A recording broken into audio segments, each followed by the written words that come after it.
Hello. We are delighted to welcome you here today to our session entitled Knowledge Management is for Life, Not Just for COVID-19. And before we go any further, I should introduce us both. So speaking right now is myself, Roxanne Hart, Pictured Centre. Pictured left is my colleague Jess Pawley, who'll be jumping in shortly, and pictured right is our colleague Rachel Cook, who won't be joining us for the presentation today, but is nevertheless a huge part of the story we'll be telling you today. So as you've ascertained from the title and subtitle, we will be discussing knowledge management in the context of the Behavioural Change Unit, which just briefly is an arm of NHS England and Improvement. Please don't worry if that's not enough information. Jess is going to go into more detail about what that actually means in a slide or two. So during today's session, we're going to give you some context as to how we actually came to be based in the unit. Before we get too far, we'll tell you what the unit actually is. Then we'll discuss more in detail about what we actually did for the unit. And then we'll finish on what we feel our impact has been with the unit. So as promised, how did the story start? So in the spring of 2019, I was stood in front of a judging panel for the HSD Value Awards. Well, actually, they let me sit as I was pretty pregnant at the time. And we were pitching the Embedded Improvement Librarian role as a contender for the NHS Support Service Initiative of the Year. They ended up awarding us highly commended, which means runner-up, and we went on with our lives. I had my son in July, and Jess was taking the improvement role and running with it. And then in March, Jess and I received a very interesting email. It read, "Dear Roxanne/Jess, you may remember that I was on a judging panel that your embedded librarian service was shortlisted for last year. I've always had in mind to find a way of using what you have done to enhance impact in the national policy world, and COVID-19 potentially provides the opportunity, which I'm hoping to discuss with you. My team has built a behaviour change unit within the COVID-19 Strategic Task Force. Our work supports all of the other COVID work streams, and we have constant need of literature and evidence searches. To this end, we are now adding a knowledge management service to the unit, and I'm hoping you'll be interested in being involved either in an advisory or actually involved in the team capacity." So at this point, I was on maternity leave and I went back to my home bubble, and Jess's adventure began. So Jess, what happened after that email landed? Yes, thanks, Roxanne. So after the initial email, there followed a series, or should I say flurry, of phone calls between the unit and my managers at the Trust to sign off on the amount of time that I could offer to NHS England. It was decided on 3 days, with 2 days remaining to continue my work with the Trust.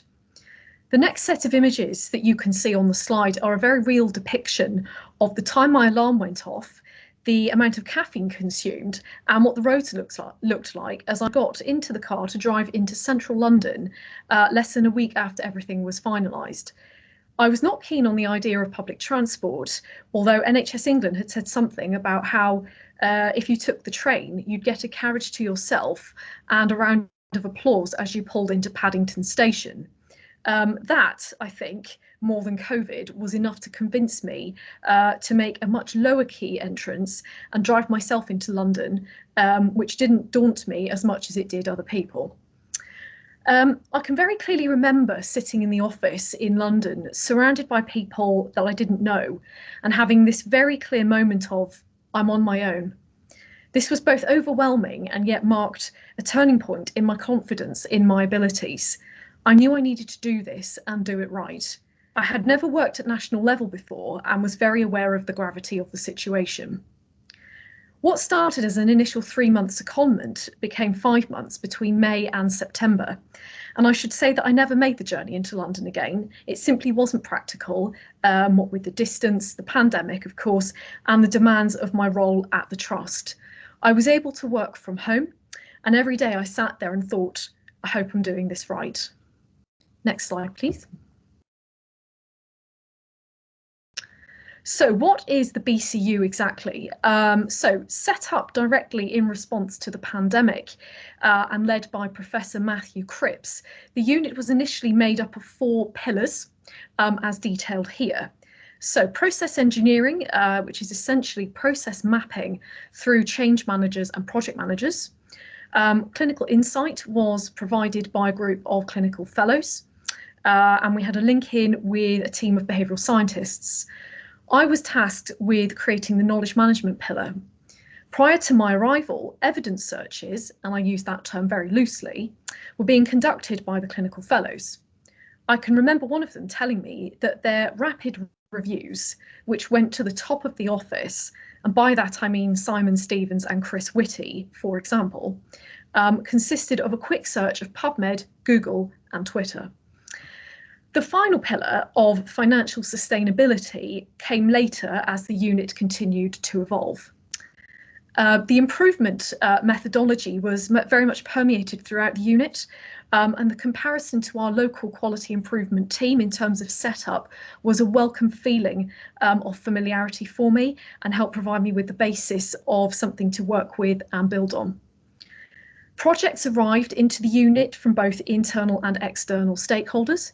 The project allocation process evolved throughout my time there, with a very loose structure initially and saying yes to everything that came in, to a more streamlined, if not always followed, process of resource allocation.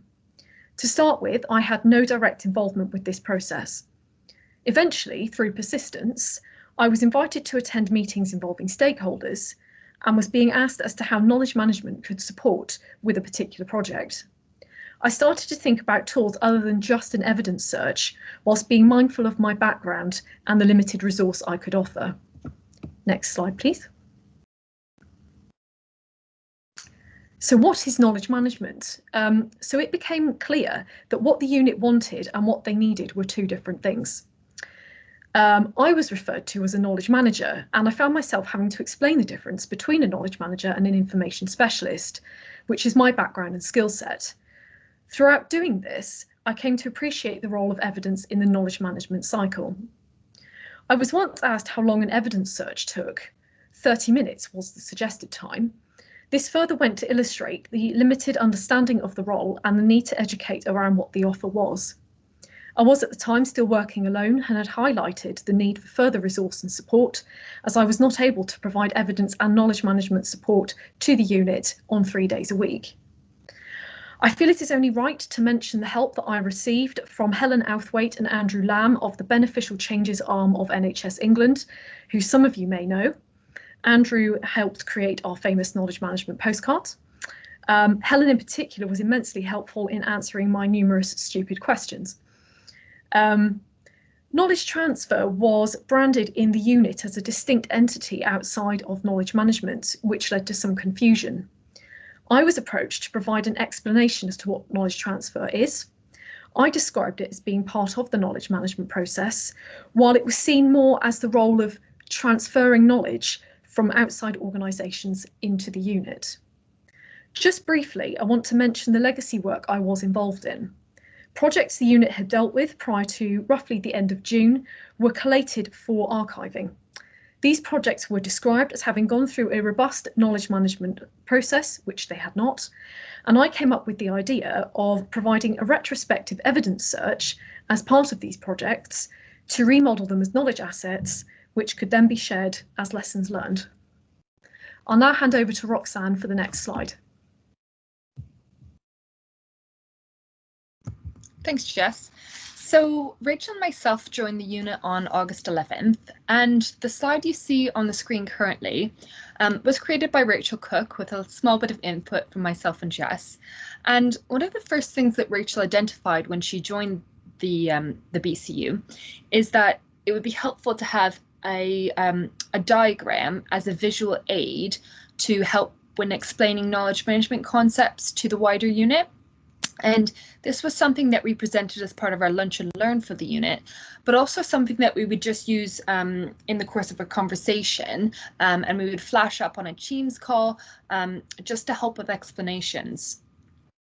So just to tell you a little bit more about the lunch and learn, basically with the lunch and learn, we introduced people to knowledge management activities, and we did that using the lens of the knowledge management postcards, which is to say framed around learning before, learning during, and learning after. And given that the work of the team is very project-based, this approach really worked for them. And also, just by chance, in the first week that we joined, the operational processes policy for the unit was actually being updated. So we, as a knowledge management team, use that as a little opportunity to sort of insert ourselves and put forward suggestions about how to amend the policy to make knowledge management more explicit and overt. And I haven't put that processes diagram on the screen as it's an internal document, but basically it's their high level processes flow about how projects are meant to progress and what happens at what stage. So given that this operational processes policy was being updated at the same time as our lunch and learn, we decided to incorporate it as a sort of pre and post test. So before delivering our presentation, we basically pulled up the operational processes flowchart, and we asked them to identify at what stages in their own operational processes policy, at what steps they think that knowledge management could add something.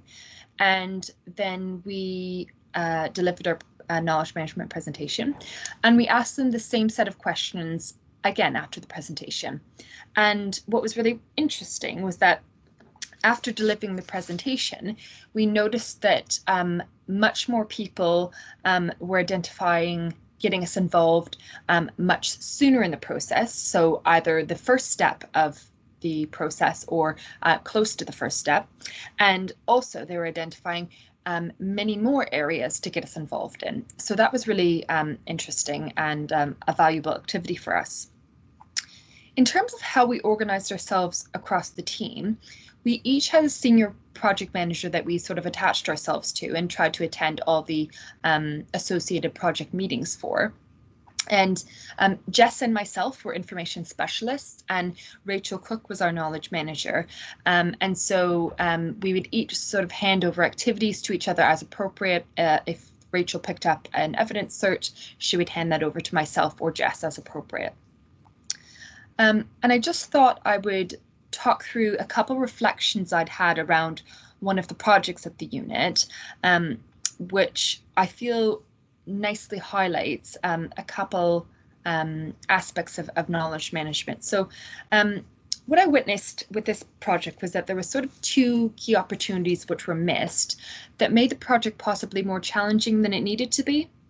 And the first one was that the project came in outside of the agreed processes for how projects are meant to enter the unit. So this meant that even though Jess sits on the allocation board for projects, because the work came in outside of that, we had no prior knowledge of it. So when we heard about it, the first project meeting had unfortunately already taken place without us. And so it meant we were playing catch up. And when we were asked to then do a literature search, we had less context than is really ideal. The second bit about the project that I've sort of reflected on is that there was a large body of quite high level people who wanted to get this project moving. And we see this time and time again, don't we? At the start of a project, enthusiasm is really high. People want to get stuck in, and sometimes they don't want to pause to do a before action review. And they don't want to pause to do an evidence search. But we sort of know, you know, as knowledge management, don't want to call us specialists, but professionals, that, you know, not doing these things is a false economy. And, you know, this is not to critique anyone on the project team. I think it's sort of more a reflection of the fact that they were still in that height of COVID mindset where everything's moving at warp speed. But I think both myself and the project manager were feeling the pressure to keep moving forward. But if I could go back in time, I would have pushed for a before action review, as I think it would have been so valuable to stop and have a session dedicated to get everyone on the same page. So just briefly about impact, we have a couple of points to touch on. And I got to leave the unit on a really, really positive note, as at our final one-to-one with the senior management team, it was agreed that going forward, the agreed process would be that a knowledge management professional would attend every first project meeting. So that felt like a real win for us. I'm just going to hand over to Jess now to talk through some of the other points about impact on the unit. Thanks, Roxanne. Yes, so the perception of the role offered us opportunities to promote the role. It also offered us the chance to take advantage of these opportunities and know where to look for them. It is, as we've described, an iterative process. I know that all three of us found ourselves looked to in meetings to provide guidance, and that the project managers themselves valued our input and support on their projects. It offered us insight into how our role further fit into the wider working of the unit, insight into the roles of our colleagues, gave us wider scope of how things work at national level, and allowed us to think laterally to answer questions. People expecting things to just happen allowed us to manage expectations and help set the pace. I'd also just like to highlight some quotes here from Matthew on the impact we had on the unit, and especially with the launch of the Gift of Time initiative. The quote at the bottom relating to clinical fellows is of particular testament to our work and what we have achieved. Next slide, please. So we're really pleased that the work we started in the unit will continue. Despite all of us now having returned to our substantive roles, the knowledge management team will at the start of November, and Rachel and Roxanne will be involved in their handover process. We achieved one of our primary aims of being involved in projects right from the beginning in order for us to have maximum impact and provide the best level of resource to a project. There is very definitely a transferability of skills to our substantive roles. I've already talked about the quality improvement ethos that ran throughout the unit, and I have learned a huge amount in relation to project management, negotiation skills, and getting myself invited to meetings, for example. And finally, I just want to say how much I have learned to recognise and respect the need to keep on keeping on about what it is we do. It's no good to say it once. Keep telling people. Do you know what your library can do for you? No? Well, let me tell you. Let me tell you about evidence to support service development, quality improvement, staff and student training on finding journal articles, about knowledge management tools to help shape your projects. There is so much we can offer, and I hope you'll agree that this quote here from Matthew speaks for itself. I won't read it out, I'll just let you have the chance to read it now.